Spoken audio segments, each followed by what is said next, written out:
হযরত ইবনে আব্বাস রাদিয়াল্লাহু আনহু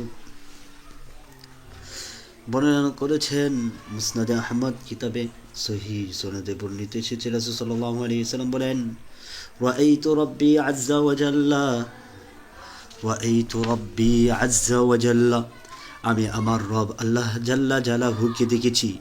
রাসূল সাল্লাল্লাহু আলাইহি ওয়াসাল্লাম আল্লাহকে দেখে আল্লাহর প্রশংসা করে বলেন, আত-তাহিয়াতু লিল্লাহি ওয়াস-সালাওয়াতু ওয়াত-তাইয়্যিবাত। মুখের দ্বারা যত প্রশংসা, যত ইবাদত হওয়া সম্ভব, সব প্রশংসা, সব ইবাদত তোমার জন্য নিবেদিত। দেহের দ্বারা যত ইবাদত, যত আনুগত্য করা সম্ভব, সব ইবাদত আনুগত্য তোমার জন্য নিবেদিত। ধন সম্পদ দ্বারা যতভাবে ইবাদত আনুগত্য করা সম্ভব, সব তোমার জন্য নিবেদিত।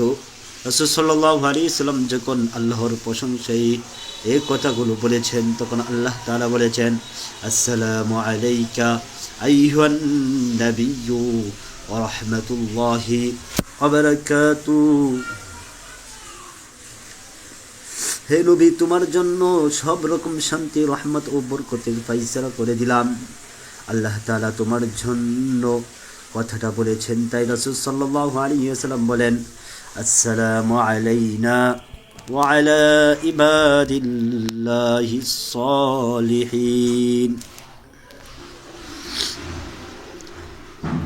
শুধু আমার জন্য কেন,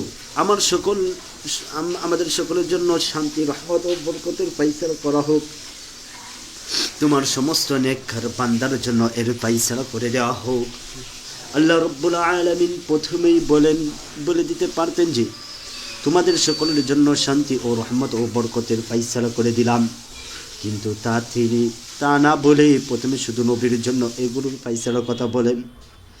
তারপর নবীর মুখ থেকে সকলের জন্য আবেদন বের হলো, যাতে প্রকাশ পায় উম্মতের জন্য তার চিন্তার দরদ এতটা যে আল্লাহর খাস দরবারে যেও তিনি উম্মতের কথা বলেননি। রাসূল সাল্লাল্লাহু আলাইহি ওয়াসাল্লাম উম্মতের কথা কখনোই ভুলতেন না।